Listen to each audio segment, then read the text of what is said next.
We've been working since mid 2024 to really work with the New York City Council to pass a bill banning the sale of birds in retail pet stores across New York City. So that would be mostly Petco and PetSmarts across the five boroughs, a couple of independent pet stores, and some Petlands as well, I believe. So we are hoping to have that bill reintroduced this year in the new council in the new session, but we've made a lot of progress building a coalition in New York City with animal advocacy groups, bird enthusiast groups, building information among city councilors, raising awareness about the issue and the need for it. But we're really hoping to build on a lot of the great work that others, like our partners at Voters for Animal Rights, did to help New York City pass a ban on the sale of guinea pigs. That was another really great salient story that people really latched onto and understood the importance of banning the sale of guinea pigs during the lockdown due to the COVID-19 pandemic. People went out and bought a lot of guinea pigs to have kind of companionship in their homes during lockdown. And shortly after lockdown ended, there was a high surge in surrenders of guinea pigs to New York City shelters and rescues, and they were overwhelmed with the number of guinea pigs that they didn't have capacity to care for, and it was taking resources away from other animals who were in need of shelter and rescue. And the need was so urgent that the city council responded very well to groups like VFAR and other animal advocacy groups coming to them and saying the key to address this is to stop selling guinea pigs in pet stores. It's misleading families and households into thinking that guinea pigs are easy pets to have in their home, and the true suffering is happening to these thousands of guinea pigs in the case of New York City. So we wanted to build on that and start telling the story about how birds suffer in the same way. And the shelter and rescue sector in New York City is suffering from surrenders of birds when families realize that they have brought an animal into their home that they cannot care for, no longer want to care for, or didn't know the extent to which they would need to manage that pet. Yeah. So there's also a bill in the New York State Legislature, right? Yes. So one of the strategic decisions we made as well was to, in addition to starting a bird ban initiative in New York City, was to bring it to friendly legislators at the New York State Assembly level.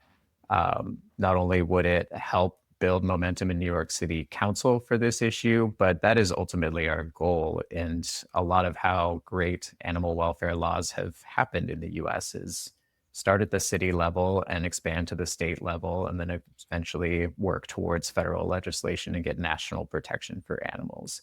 So it's a very intentional trajectory that we want to keep making this as expansive as possible and keep interjecting into legislative spaces the need to ban the sale of animals in retail pet stores. And birds has been a really powerful story for us in New York. Yeah, and I just want to reiterate your shout out to VFAR, Voters for Animal Rights. Another reason that New York is a great place to be doing this is that they are so effective, and they're one of our favorite organizations. So even though they are local for us, that is a great. It must be particularly good when you're working with a national, or in your case, an international organization, to find a local group that you can kind of coordinate those efforts with in passing legislation. Absolutely. VFAR has been an incredible partner in New York City and New York State. They've been so wonderful to work with, and they are so impactful given that they're volunteer based and, a small, It's scrappy crazy. team. It's incredible the amount of work that they achieve, um, being so volunteer oriented. And that really is our approach in other areas of the US as well. Last year, we passed one of the most expansive retail pet sales bans in the country in West Hollywood, California. And we did that with the local SPCA organization and other local animal advocacy groups. And that was several years of work that came to fruition in the West Hollywood City Council in September of last year. And that is a retail pet sales ban that includes birds as well as reptiles, amphibians, fishes. I believe That is the one that also includes hermit crabs, which is an often overlooked species that is traded and sold in pet stores. So it's really great to have that momentum to build on this year. Yeah, how many of the laws my understanding is that very few of the I mean, there have been a lot of pet bans, passed around the country, both local, sometimes state, but, how many of them include birds? Very few of the city and state pet sales bans include birds at this stage. We did help pass a comprehensive sales ban in DC in 2024. I believe that was 2024. It might have been 2023. That includes birds and reptiles and amphibians. Cambridge, Massachusetts was actually the first city, not related to our work at all, but the first city to pass an expanded retail sales ban that included birds, reptiles, amphibians, and several other species.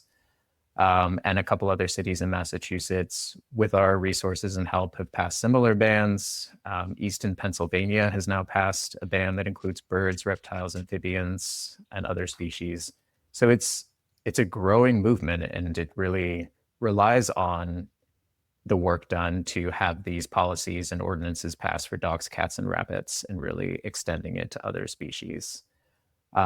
Birds, reptiles, and amphibians, as well as small mammals like guinea pigs and hamsters, tend to be on these expanded retail sales bans.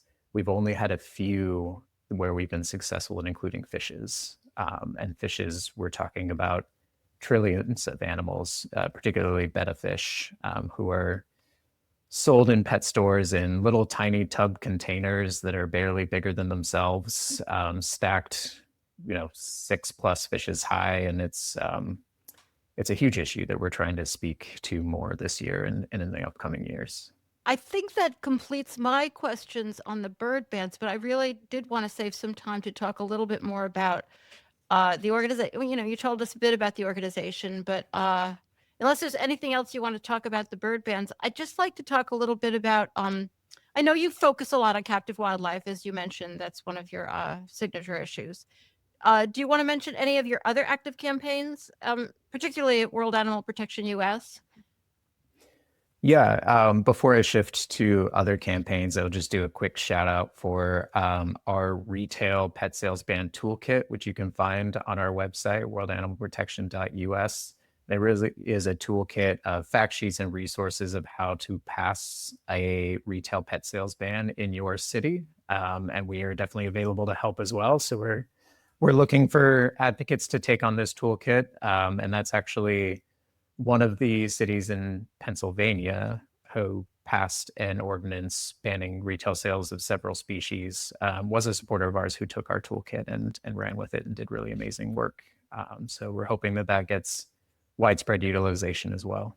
I love that. I love that. We've been featuring some interviews with folks from the APA, the Animal Policy Alliance.